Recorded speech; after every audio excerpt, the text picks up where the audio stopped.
you're writing Catwoman for anything, she still has to be Catwoman. We still have to know that that's who this character is. She's iconically Selena Kyle, right? She still has to be sexual, and she still has to be cunning, and she still has to be a criminal.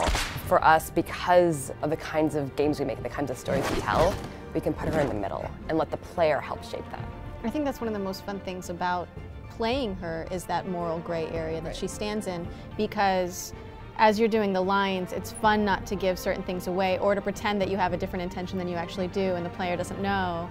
What does she mean behind this? If I react a certain way, is that going to play into her trap, or is that going to be a couple steps ahead of her now? So, as I recall, you took something from me too.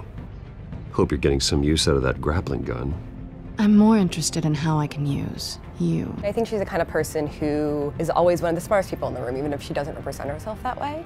And I think that her wheels are always turning, and that's an interesting space, I think, for players to play in when they're playing against this character or with this character. She's so smart, and she's constantly manipulating the conversation. I love that it's something that I've looked at all growing up, Catwoman being this iconic role, and now I get to actually step into those shoes and play such a new version of her. One day you might actually catch me.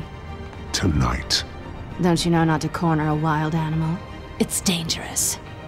Yeah, I mean, she's in control, right? And so if she is a more sexual female than other characters, right? And again, that's part of who Catwoman is in canon. And then it's her choice. She's in control of that. It's difficult because I think what people do to subvert female expectations a lot is to take out sexuality from their character to make it sort of more modern versions of females.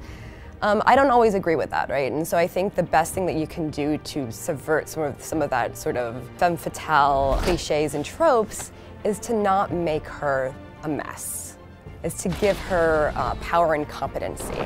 And there is the power in having that kind of confidence that can only rival Batman's greatness. And when you're playing as Batman, right, you're a powerful male character.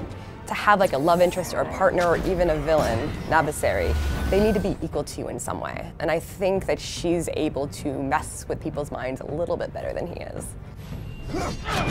What I love about the writing with her is when she actually allows herself to be vulnerable, when she's revealing a little bit more about herself, and you have to wonder as a player, is this honesty or is she still playing me? I don't have any secrets from you. You know, I have heard that 1,000 times. But you might be the first to actually mean it. People who are narcissistic, or they're trying to get something and trying to manipulate you to get something, and they usually show you just a little bit of vulnerability, so you buy it. Right. But you don't know, right? But you don't know. I mean, and that's the beautiful thing about it is some of the lines that we've been doing really do reveal more aspects about her, and it's fun to let that guard down for a moment. Bye.